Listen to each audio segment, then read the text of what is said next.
Welcome to the Next Gen Podcast. Stepping up to the microphone are your hosts, Bryson Wright and Alex Winton. They got next, so let's get to the show.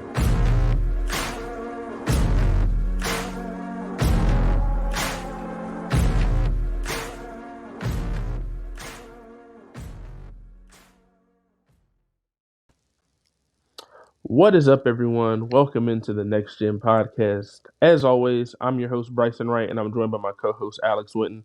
And we got a lot to get to this week. Obviously, NBA trade deadline had a ton of moves just all around the league.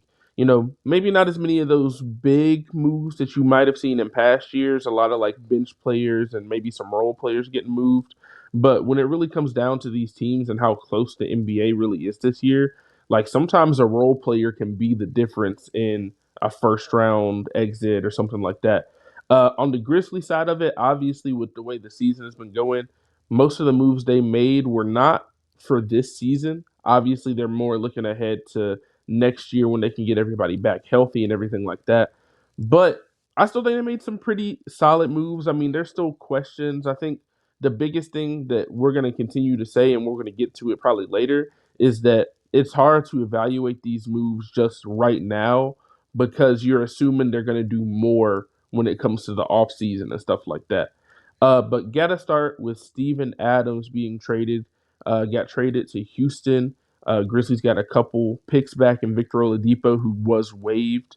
I think 2 second-round picks this upcoming year, which obviously, hey, the Grizzlies have been good at second-round picks, so might as well get more of them. So I was fine with that. Now with Steven Adams, obviously that can be a really big blow to the team. But when you have somebody who, like we've been talking about it, when he's been on the court, he's been really good. But it's just hard when he hasn't played in basically a year and a half, basically at this point. So it's one of those things where, because, you know, he missed the whole second half of the season. He was going to be out until the beginning of next season. That would have put him at a full year and a half not playing. Plus, he's getting older. And with Steven Adams, he's a great regular season player, but there are certain matchups in the playoffs that the Grizzlies weren't really able to play him in, like going back to that Timberwolves series where he basically had to get played off the floor. So it's one of those things where obviously when he plays, he's been good, but there's just so many other circumstances around Steven Adams at this point that I think moving on from him wasn't a horrible idea, especially just because you don't necessarily know what you're going to get back when he comes back, how healthy he's going to be. Now, if he comes back healthy and he comes back being the same player that he was before, maybe the Grizzlies might feel bad about getting rid of him. But also when it comes to like salary and avoiding the salary cap and tax aprons and all that kind of stuff that you can get into, it definitely helps them in terms of how much money they have coming off the books. Because next year, Desmond Bane is going to go from making, I think, like $3 or $4 million to being on like a $40 million a year contract. So it's going to make all that contract stuff be way more important because these guys are they're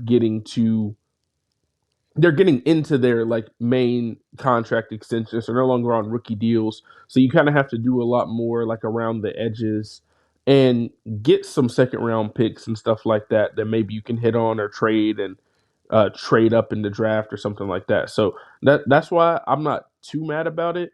I know that there is some outrage about it, and I get it just because I know Steven Adams. I mean, I love Steven Adams too, was a great player when he was here. But just from the financial side and then from the you don't necessarily know how he's going to be when he comes back side, it does make sense that they would move on from him at this point. Yeah, well, most of the people already know. You already know. Again, shout out to Steve-O, but I wasn't saying I expected that. I didn't expect that move to happen now, but I did expect one of Adams or BC to get moved. Just how simple fact, like I've been said, you can't depend on both to come back fully healthy. And then on top of that, thing you said, getting played off the floor in the playoffs. Ben said he's more of an 82 game guy than a regular or 16 game guy. Not to say he can't play in the playoffs, but I think his role is a lot more limited in the playoffs because of certain matchups. And you're paying him to be your starting center. And then when you factor in the availability, not only factor in the availability of him, but then when you talk about the surgery and when it happened and the reports of, I think it was Harrington that basically said, I mean, and anybody that was really paying attention to the tea leaves, whatever you want to call them, there was obviously a miscommunication on the surgery in terms of should he get it. Grizzlies thought he was going to be fine to come back, and then he wasn't, and he had to get the surgery. Then, obviously, this is more jokes, but obviously now it looks funnier in hindsight when he came back. He wasn't with the team the whole year. Then he comes back for one day in Chicago, and then you see Bane looking at him when he's dapping up D Rose, like he gave him like a look, like, "What are you doing here?" Like, you know what I mean? Yeah, being here, like all that stuff starts to add up. Then, not to mention the other stuff. I think when Ja had his little incident, or before he had his incident, and then Adams was speaking up in the locker room saying, guys need to be more, focused on the road. And he was basically talking to Ja, like Sham said that a while ago. Like all that stuff factors into this stuff, even though it might not seem like it does. And so ultimately, it kind of to me was like the writing on the wall, in a sense. But mainly from a basketball standpoint, like you said, it's the availability and also not being able to play, not being able to be effective when you need to be in the postseason is the biggest thing. And so for me personally, I thought they were going to have to get off first round picks to get rid of them.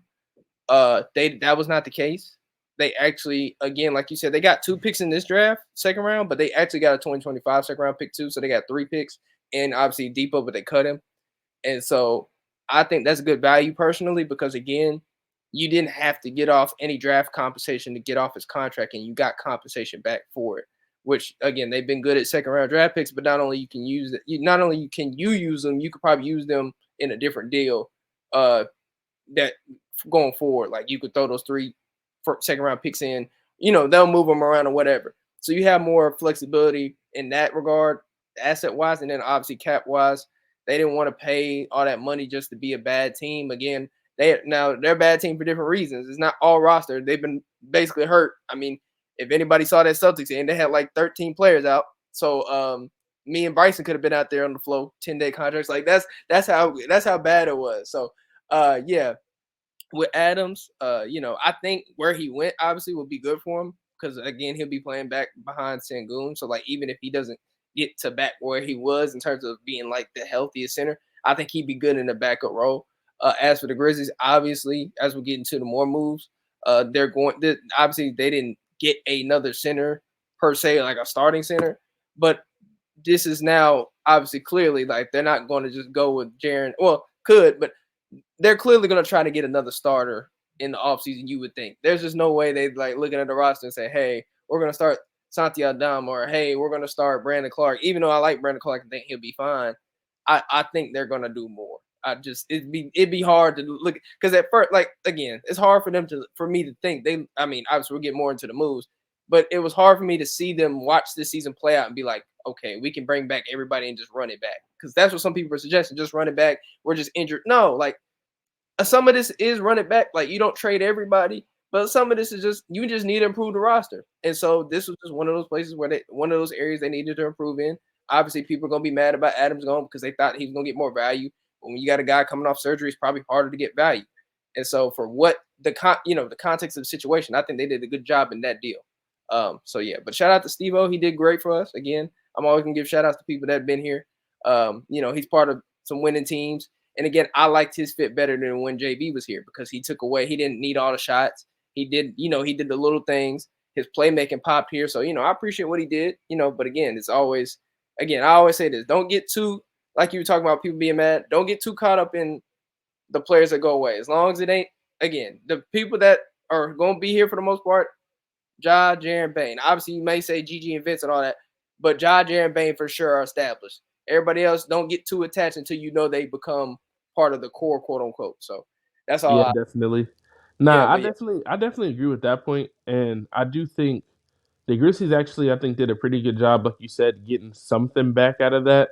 Just because it's one of those things where he only had one more year on his deal, you're not going to really know exactly what he's going to be doing next season. And then if, let's say, he comes back next year and he's not the same, now you have him in the last year of your deal, and the whole team is healthy and he's not, and you can't get off of that contract now because everybody has seen that he's not. So it's like right now, Steven Adams is still like a question. And it's easier to trade a question. And it's like, oh, we've seen what he can do.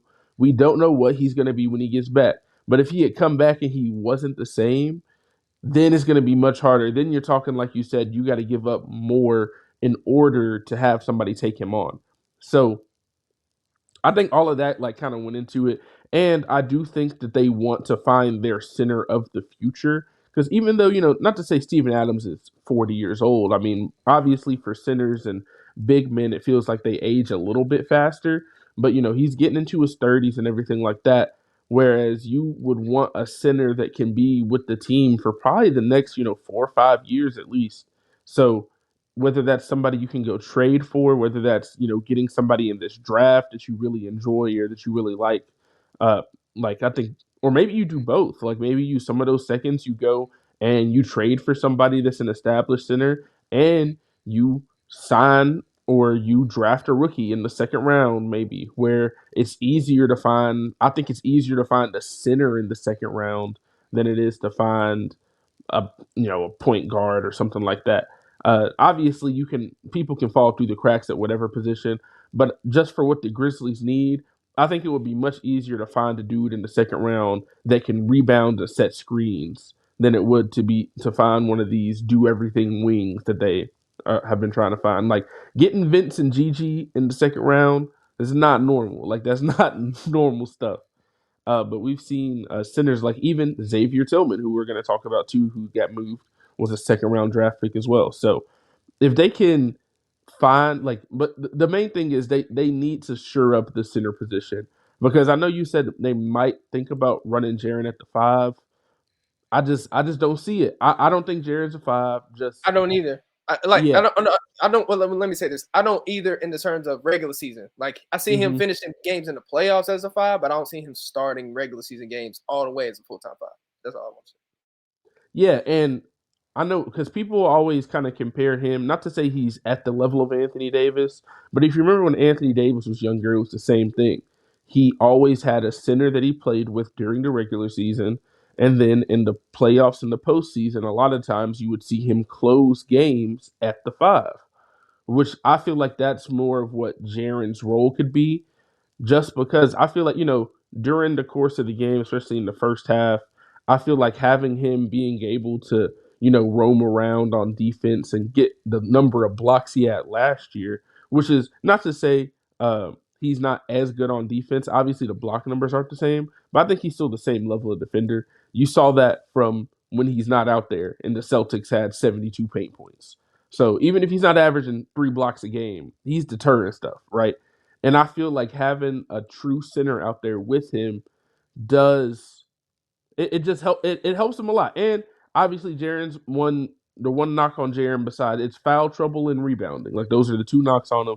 So if you just get a center that can rebound and stay out of foul trouble, like you're gonna be fine. So that's why I think it's easier to find somebody like that in the draft. But you can also trade for a Nick Claxton or somebody like that in the offseason if you have a chance. So there's names and stuff that we can probably get into a little bit later. But I did want to move on to Xavier Tillman as well. Xavier Tillman going to the Celtics, and then the Grizzlies getting back Lamar Stevens and a couple of picks as well. Which another thing is, I feel like that's not bad value for X. I will say they probably will they might end up just waiving Stevens, because I think they do still want to make a roster spot for Gigi, but they don't necessarily have to do that right now if they don't want to, because Stevens is on an expiring contract. So regardless of what you do right now at the end of the season, he's not under contract. He's a free agent. So if they want to waive him now, that's fine. If they don't want to waive him now and they want to see what he does throughout the rest of the season and then wait till the end of the season and sign GG, that's another option. For me, I'd rather go ahead and get GG signed as soon as you can. But I could see the other side of it is, they have so many injuries right now. Why are we going to waive a player when we can still play GG and still have this dude coming in off the bench or whatever as well? Just because, I mean, hey, you got to have guys to play. You know what I mean? So with all the injuries and stuff, I wouldn't be surprised if they decided to keep him just for a little bit. But we'll see what they decide to do when it comes to that. But like I said, he's on an expiring contract anyway. So it doesn't make a huge deal in terms of what the Grizzlies are looking to for next year. But I liked, getting the second round picks. Like the same thing I said with Steve-O. Shout out to Xavier Tillman. I think he did great in what his role was. But this was his last year of his deal. He was probably going to be a free agent. And there was probably going to be a team out there that would be more likely to throw a little bit of extra money to be the backup big for X than maybe the Grizzlies will want to. So you get some draft capital back, you get a player back, and you move on from X, but you don't lose him for nothing, which I think that is something that they are doing a better job of, because I feel like, losing, like a couple years ago, they lost Kyle Anderson for nothing, right? And I feel like that was something that obviously maybe you wanted to have him in the playoffs, but it's like, dang, that's tough to just lose a guy of that caliber and not get anything back. So I do think it's good that they got something back for Xavier Tillman. I think it was a little bit easier for them to make that decision because they're not contending right now. I think if they were contending, maybe it would be a little bit harder to make that choice. But you're not contending right now. He's going to be a free agent, possibly leaving anyway. I think it did make sense for them to go ahead and move on, and then like I said, get draft capital back that you can either use to draft more players or you can use it in other deals. And I mean, as you've seen around the NBA at this trade deadline, obviously you got to have some players with them, but second round picks have gotten some deals done. So like, I'm okay with them getting. I mean, 5 second round picks, like I'll take it. So especially 2 in this draft. So I think that it definitely gives them more flexibility, and I think that's the main thing that Grizzlies fans really want is flexibility going into the offseason. Yeah. Yeah, the X thing really wasn't surprising. Obviously, that's probably one of the I'd probably say out of the moves, that's the least surprising. I thought either X or Conchar was probably gonna get moved. It just made sense. Just from the standpoint, like you said, they're not contending. He's an expiring contract. Not only is expiring contract, um, I remember if I think it was on Gilbert Arenas' pod, like he was talking to him and they had him in there and he was talking about it, basically saying like, he thought he should have got paid last season, like, or like for the playoffs and all this, and they didn't pay him. And like, what we mentioned earlier, he then had to think about like the second tax, like the tax apron and all that, why they didn't sign him or re-sign him and stuff like that. So you can see that he probably, I don't want to say felt the way, but like the discussions they weren't on the same side. So obviously, like you said, and based on the past, they have let guys go for nothing. Even though we got some value for Dylan Brooks, I wouldn't say it was much value. And like you said with Kyle, he just walked out. So which again, sometimes you let guys walk, but you don't want to let that happen every time, especially when you're trying to work around the margins like they usually do as a small market team. So, I expect the X to get moved. Again, I think this was a good move again because you got value out of it.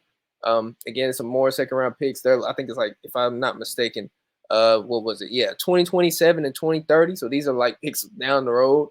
And then obviously got Lamar Stevens. Like you said, he's probably going to get cut because I agree with you. I do think they're going to still try to re-sign sign GG to a full-time contract. Yeah, but I think, with X, for me at least, I said it on Twitter, like I said it in a joking way, but I'm being serious. He's going to be remembered. Like, he'll be remembered here because, for me at least, I usually, like I said, I don't get attached to all players. Like, I get attached to the star players because I know they're going to be here. And again, I knew X was probably going his way out. But I will say I will miss X because, again, he seemed like a good dude. Not only that, I said it, he's a pro's pro, regardless of the situation. I think even I saw it today with Taylor Jenkins talk about it. Regardless of the role, he was always going to be a pro. He went to the G League in like his 3rd year just to get reps, played in play groups, started playoff games, was out the rotation for a while. You know what I mean? Had a limited role. He's played every role you could think of here. And he's been the same dude. You never had to worry about what you were going to get from X. He might not have played well like this year. He shot like a career low from the field, but I didn't think he was not playing hard. That's how I felt. Like I don't think he was not playing hard. It just lack of sometimes it's God-given stuff. Like he's 6'7", short, undersized.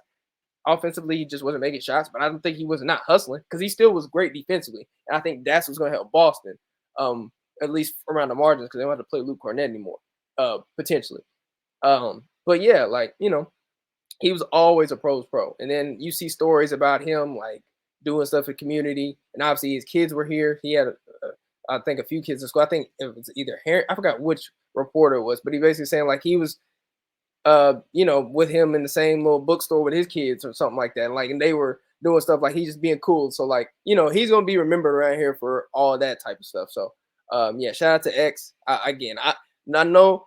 Shout out to my boy Marco. He said he can't root for the Celtics, and I'm not saying I'm rooting actively for the Celtics, but I will say, like with Mark, when he went to Toronto, I was like, hey, I was definitely like, hey, if you get a ring, cool. I'm gonna be happy. Same for X. If he get a ring somehow this year, that'd be great. And I do think even if it's not this year, I think he'd get re-signed going into the offseason, because I do think Boston will have the money to kind of re-sign him. So yeah, I do hope. I like to see X get that ring for sure. But shout out to X. Again, played a pivotal role, because again he in a lot of stuff. Because I mean, if he don't hit that three in the playing game, what was it? Was that 2020? If I'm not mistaken, yeah, 2020, yeah. 2021, yeah, 2021, yeah, 2021.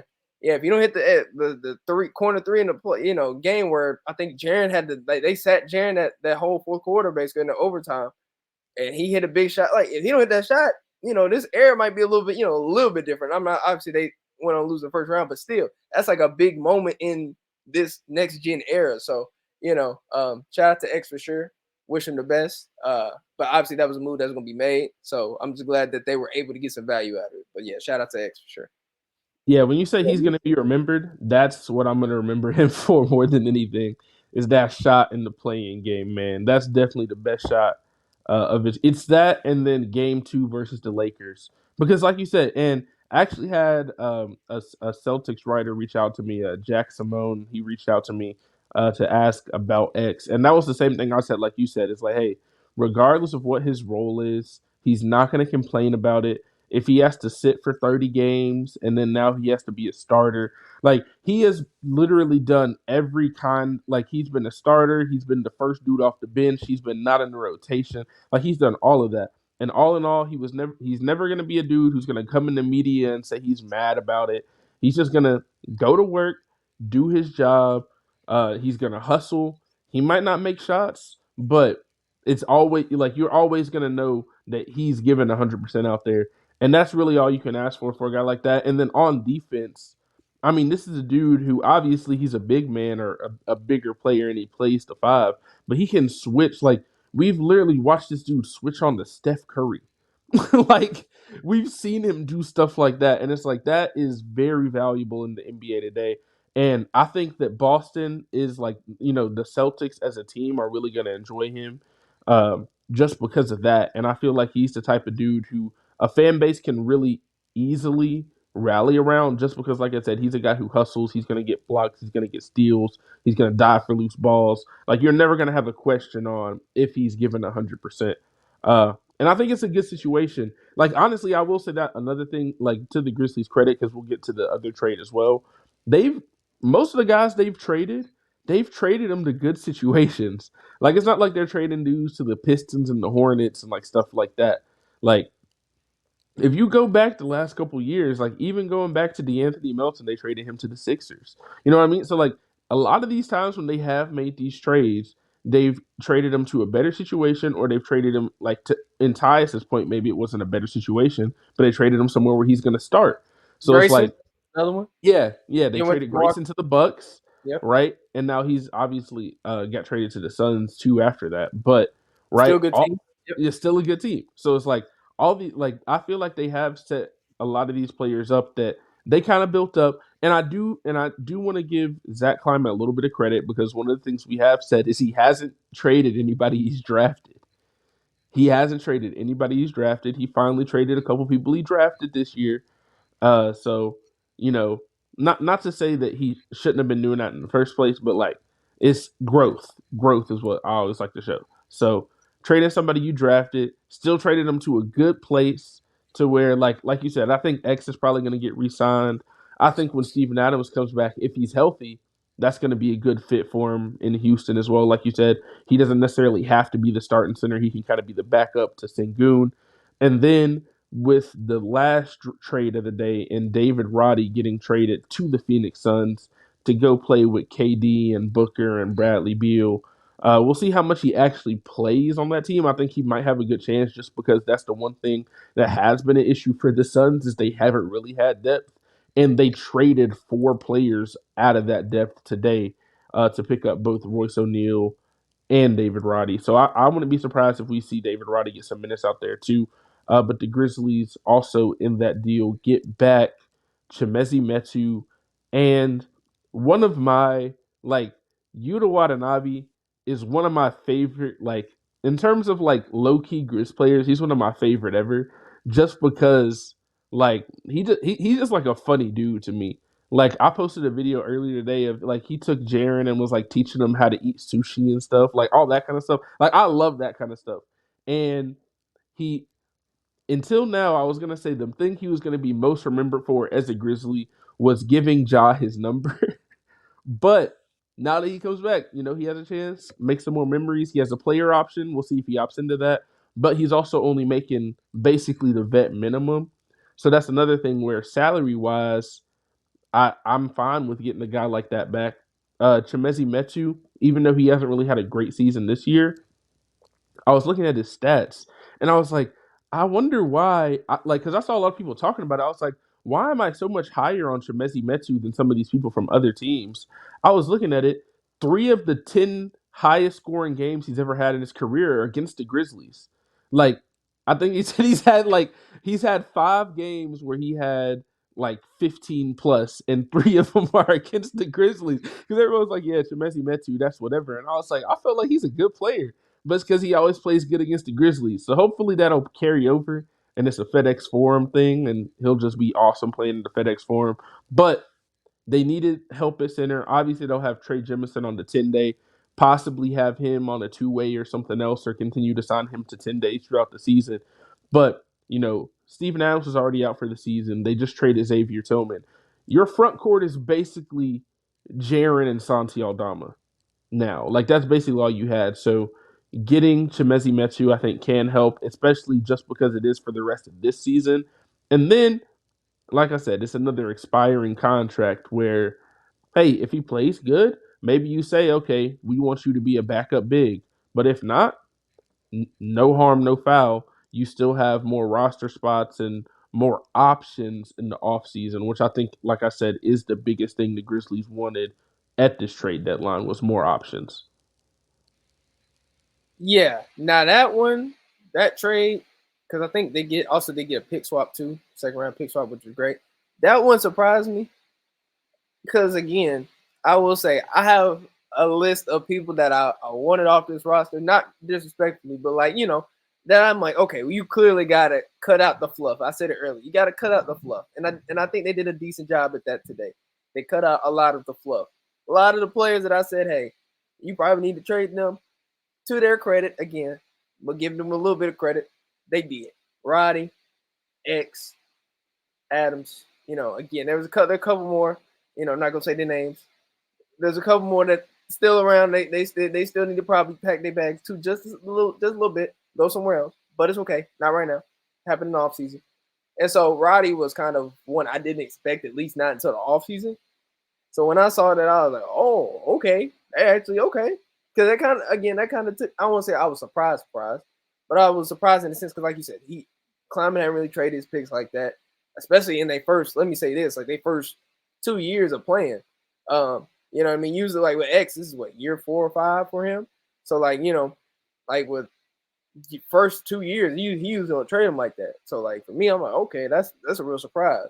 But, I mean, again, that again, I mean, they got value back. Again, they got expirings. Again, that's a lot of what they were doing. Either they got value in terms of getting 2nd rounders or getting guys that are on expiring deals to give them more cap flexibility. And that's what they did. Obviously, Yuta's on the minimum. Obviously, I think, like you said, Lamar. I think Lamar's on the minimum too. And then obviously you got Metu. And so, you got those guys. And then obviously they waived Vic. But, and again, they probably, like you said, they're probably going to waive somebody else. But again, they got guys that they don't have money going into next year.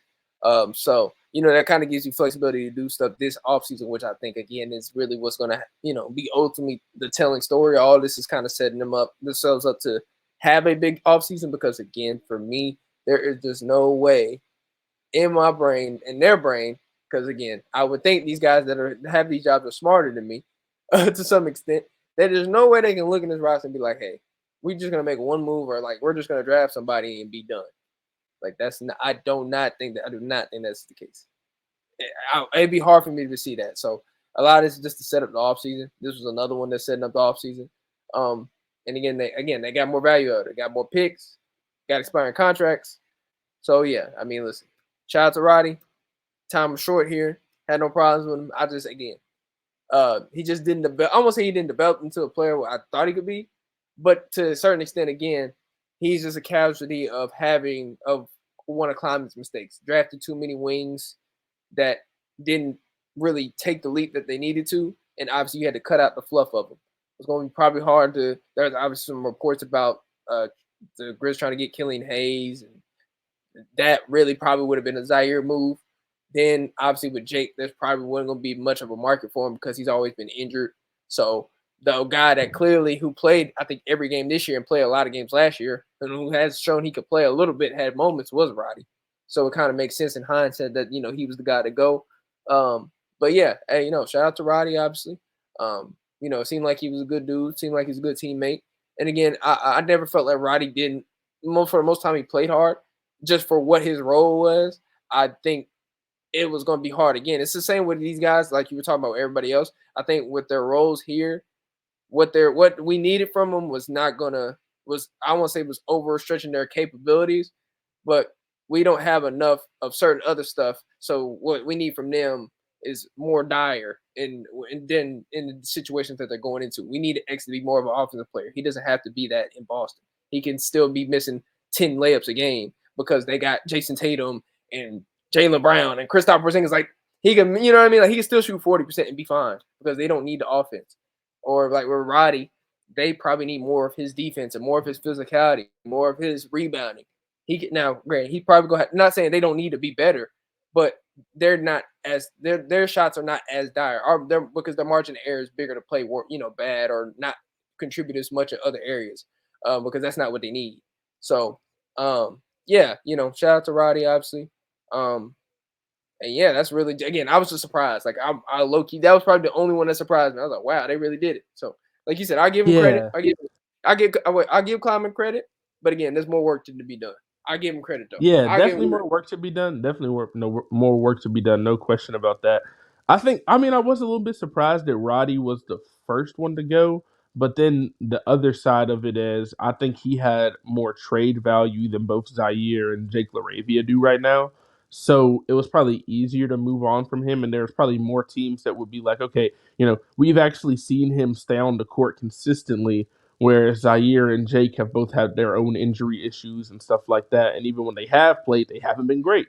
So it's like, at least with Roddy, he's had his flashes, he's had his games. Like, I'll always go back to that game where he had 17 in the fourth quarter against the Mavericks.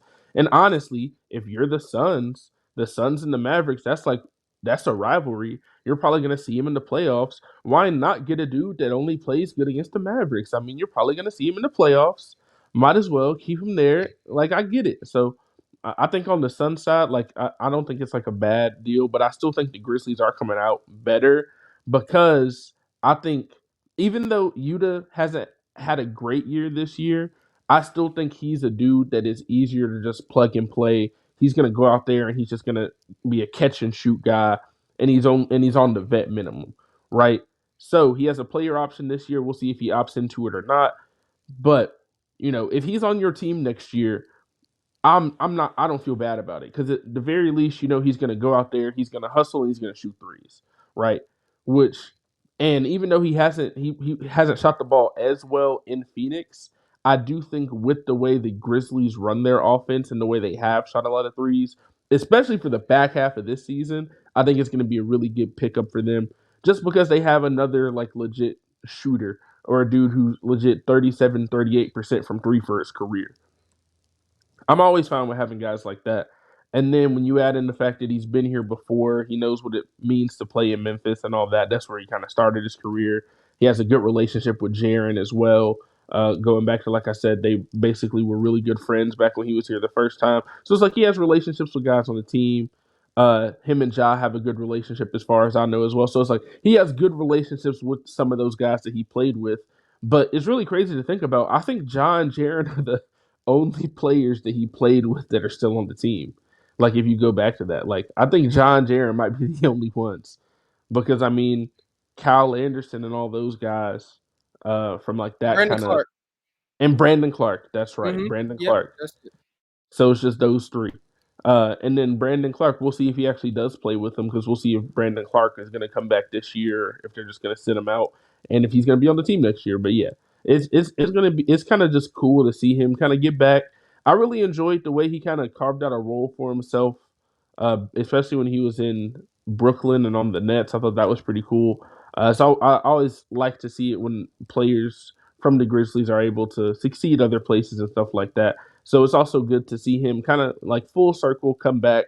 And especially for the rest of this season, I think he's going to play. Like, I mean, they're going to have to. Like you said, David Roddy is a dude who, regardless of what you think about him, like I said, David Roddy has a lot of issues, but he's the only Grizzly that played every game this season. And that counts for something, right? The fact that he was available and he was just, and even if he played bad, he was available to play bad. Like at least he's out there.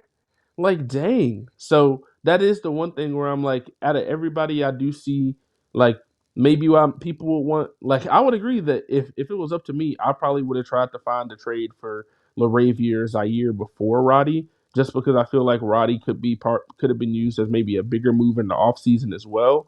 But I mean, it's not a one way trade. Like, I think that's something that it kills me when I see people like, especially on social media, because I'm like, dude, like obviously let's just trade Zaire and a second round pick and get Dorian Finney-Smith. Like obviously I'd want to do that, but the Nets are not going to do that. Like it's like, oh, just get it done.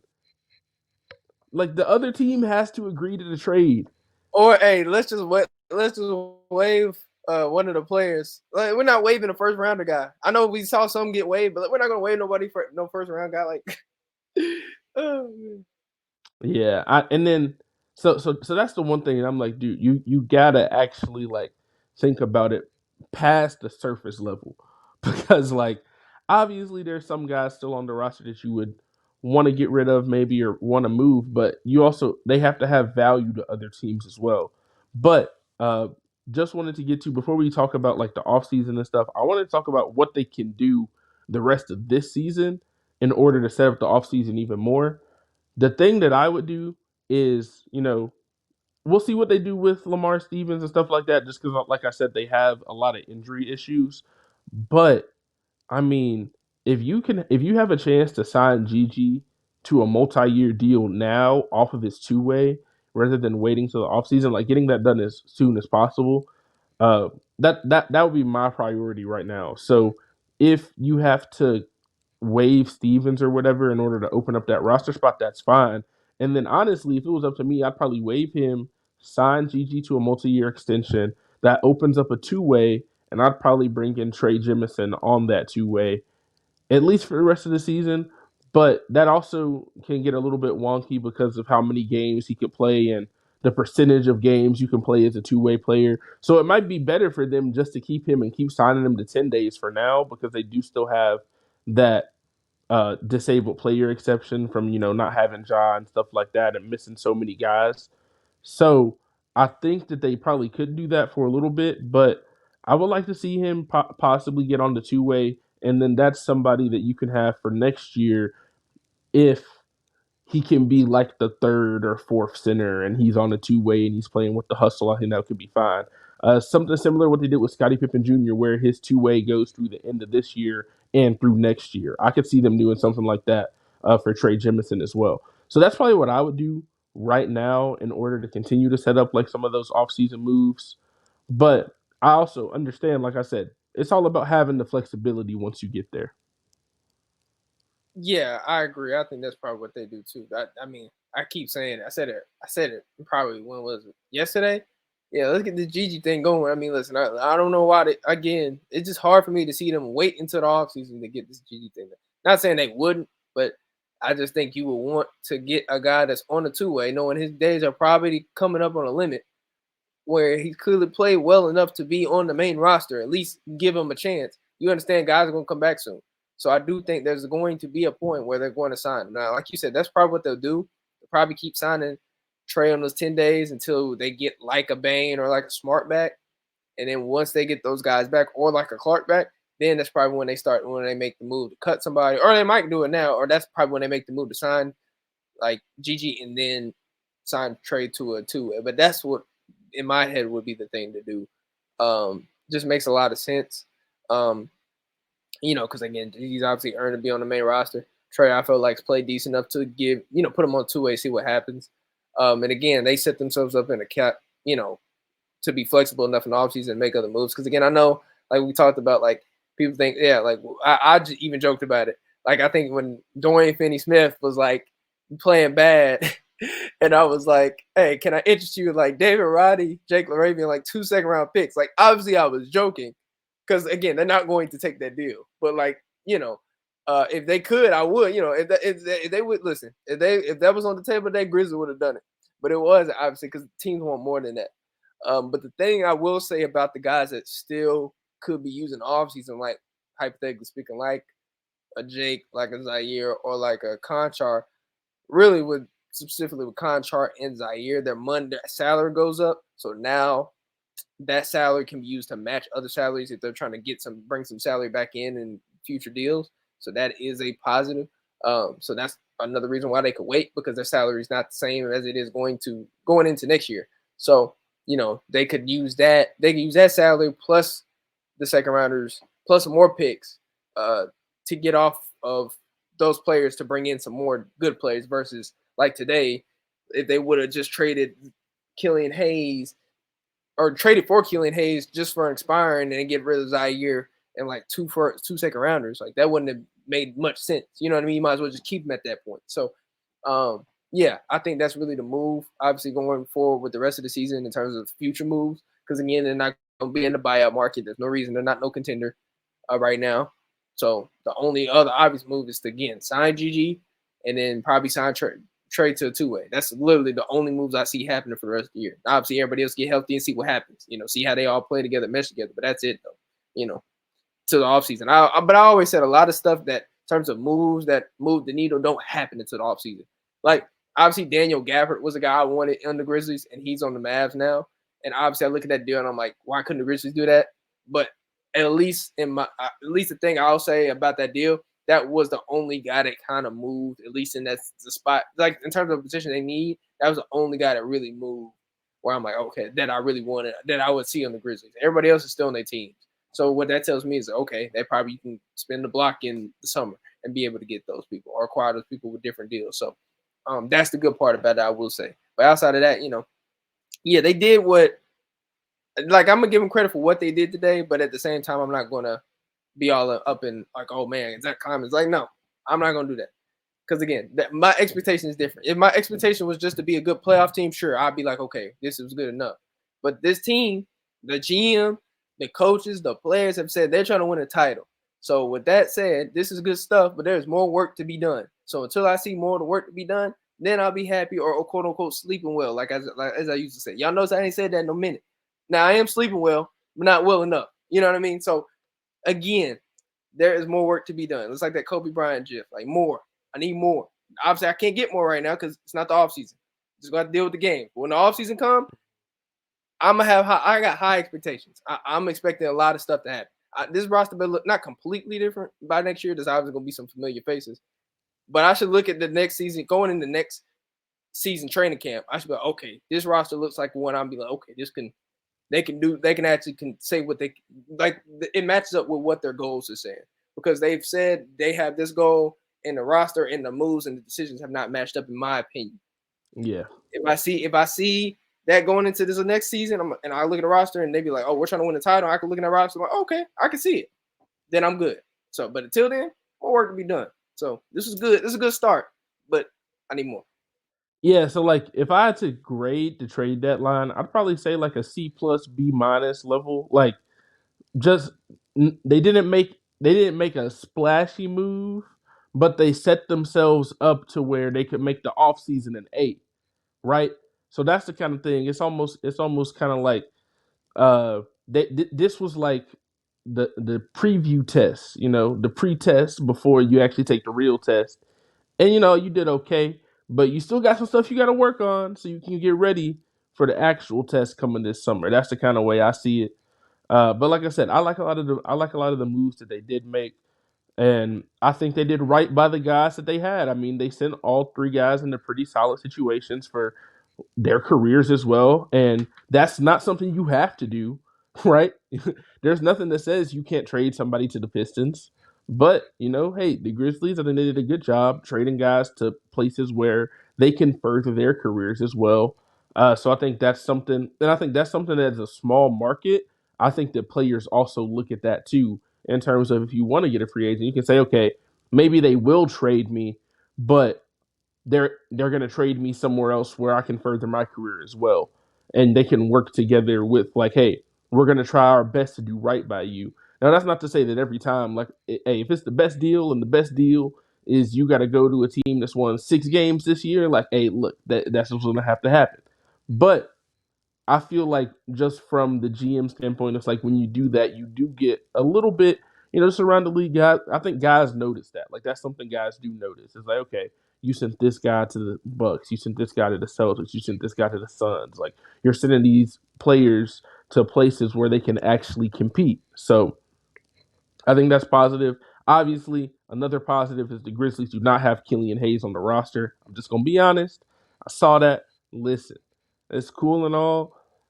If you want to trade Zaire for him, all I'm gonna say is if if you get waived by the Pistons, that just tells me like you do not need to be on my team. I'm sorry. So like I'm glad they didn't do that. There are some rumors about that, and I was just like, I'm not for it, man. So glad they didn't do that just to have him for the rest of the year. I mean, I guess it would have been fine because this year, like I said, this year at this point is more about development. But I don't want Killian Hayes out there taking shots from GG Jackson either. Like I'd rather see GG and Vince out there. I don't want to see Killian Hayes taking shots away from those guys. Well, I'd rather see Jacob Gilliard. Give Gilliard all the minutes. I don't want to see that. Listen, I don't want to hate on Killian Hayes because I've always said he could be at least a backup point guard. But I don't want to figure that out here. Not here. Not on my no. Mm-mm. I've already seen too many guys not be able to play up the expectations as a lottery pick or first rounder. I didn't need another one, even though, like I said, expiring. I understood it, but I wasn't trying to stomach it. I wasn't trying to. I was trying to listen. We go, especially when I don't want to say we're starting to get players back, but you hope you start to get some players back. Mm-mm. So yeah, no, I'm with you too. Thank God that didn't happen. I saw that rumor. I said, please don't. So when I saw the cut, I was like, shoot. I felt like that Denzel meme where he's like he's holding his chest and he just breathes like whoo, like sigh of relief. That's how I felt. nah, I feel you on that one. But yeah, like all in all, I think they made some good moves. And then moving on to the offseason, I think the only question was some people were worried. They were wondering if they would try to make a splashier move. I think at the deadline. But when you look at the fact that now you're definitely going to have your lottery pick. Obviously, they didn't trade that first round pick today, so you're going to have your lottery pick. You're going to have these 2 second round picks as well. They're not going to bring in 3 rookies.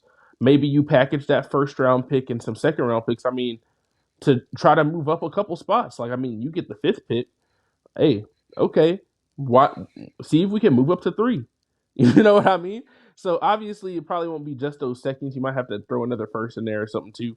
But I mean, it just gives you a lot more options. Or like I said, like you saw a lot of really solid role players that got moved around with the framework of a player and some second round picks. So if that's something you can get into next offseason and it's just another role player that you can get that's better than Zaire or better than Laravia, which, there's probably a lot of guys that would be available that fit that criteria. So that's my thing is, hey, if it sets you up for that in the offseason, I'm all good. But I'm still holding out my official take on this deadline and climb in and all this until the offseason, because I don't think you can really accurately determine how well they did until you see what they do after as well. But yeah, so for the rest of this season, like I'm going to continue to say, I want to see more Gigi Jackson, more Vince Williams Jr. Those are going to be the guys that are going to be there.